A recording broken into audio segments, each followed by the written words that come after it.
Today, we're jumping into a really cool head-to-head comparison between two major ways we train AI models: supervised fine-tuning and reinforcement learning. We're going to break down a study that puts these two methods to the test to see which one actually teaches an AI to think and which one just makes it a better memorizer. You know, this is the fundamental question for anyone serious about building AI, right? How do we get past creating these incredibly sophisticated parrots? How do we actually teach a model to get the underlying logic of something so it can handle new situations it's never seen before, instead of just repeating patterns? See, a base foundation model, fresh out of its initial training, is kind of like a genius who knows a ton of facts but has zero job skills. It's this next step, the post-training phase, where the real work begins. This is how we shape all that raw potential into something that's actually useful and reliable for specific tasks. And for this super important step, two methods have really become the main contenders. So for this explainer, we're going to put them in the ring, head-to-head, and see how they really perform under pressure. Okay, so in one corner, you've got supervised fine-tuning, or SFT. Think of this like giving the AI the perfect study guide, with all the questions and all the right answers. It learns by basically copying those perfect examples. Then, in the other corner, you have reinforcement learning, or RL.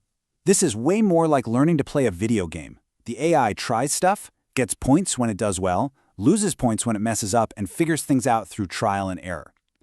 The big question is, which one builds real smarts? To figure that out, the researchers knew they couldn't just use the standard off-the-shelf tests. Nope.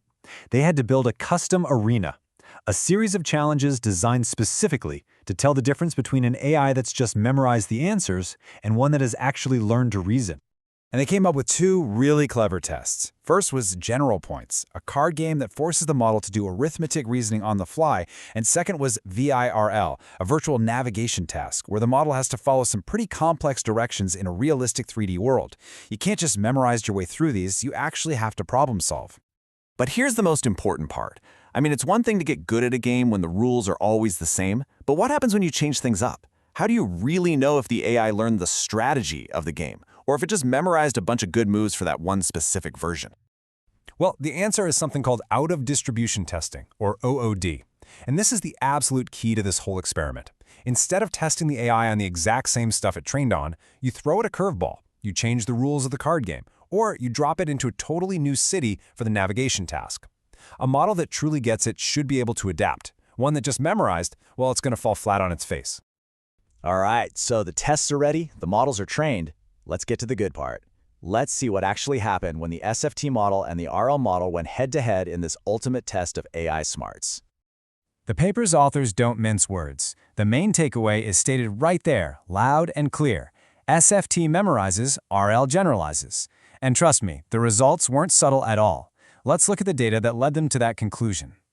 So, first up was the test where they changed the rules of the game. For the navigation task, this meant doing something really tricky. They switched from telling the AI to go north or east, absolute directions, to telling it to go left or right, relative directions. For an AI, that's a massive mental shift. And just look at these results. It's kind of stunning. The original model, before any of this fancy post-training, was hitting about 81% accuracy. The RL model actually improved on that, getting up to almost 92%. But then, look at the SFT model. It completely collapses. We're talking 1.3% accuracy. It didn't just fail to adapt, it performed way worse than the model they even started with. It had overlearned the old rules so much that it became totally useless.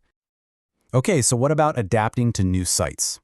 For this test, they trained the models to navigate around New York City. And then, for the test, they dropped them into completely different cities all over the world.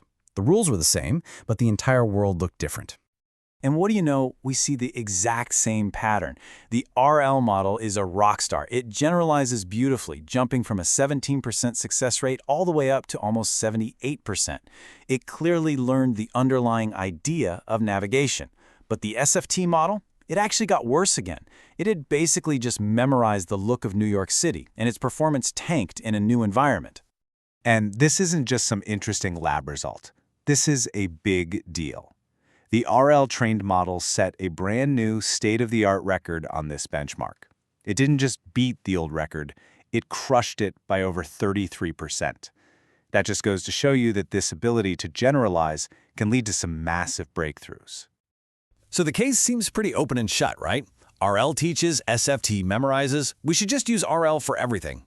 Well, not so fast. There's a really interesting twist to this story. It's the obvious question, isn't it? After seeing those charts, why on earth would anyone use SFT? It seems like it actively makes the model dumber when faced with anything new. But here's the crazy part. When the researchers tried to just skip SFT and apply reinforcement learning directly to the base model, it didn't work at all.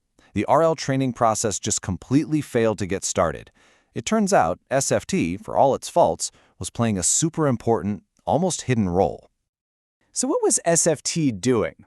Well, its crucial job wasn't to teach the AI how to reason, but to teach it how to behave. It acts like a format teacher. It teaches the model how to follow the rules of the assignment, how to structure its answers correctly, how to respond to instructions. It basically creates a stable, well-behaved student that's ready for RL to then come in and teach the hard stuff. So the best way to train these models actually looks like this. You start with your raw model. Then you apply SFT, not to teach it the answers, but just to teach it how to follow directions and format its output properly. Then, once you have that stable foundation, you bring in RL to build those deep, flexible reasoning skills on top of it. They're not competitors at all. They're partners in a crucial sequence. So what does all this mean for the future of building AI that's actually smart and adaptable? Well, the path forward is becoming a lot clearer. So, the bottom line is this. SFT is for formatting, RL is for reasoning. You need both. SFT sets the stage, teaching the model the basic rules of engagement, and then RL comes in to teach it how to think. And it shows that if we really want to know if an AI is smart, we have to test it on stuff it's never seen before. The real goal here is to build models that can actually adapt and generalize, not just create bigger and better memorization machines. And that really leaves us with the big question moving forward. As these AI systems get woven into more and more of our daily lives, making sure they can think for themselves instead of just being very convincing mimics is maybe one of the most important challenges we face.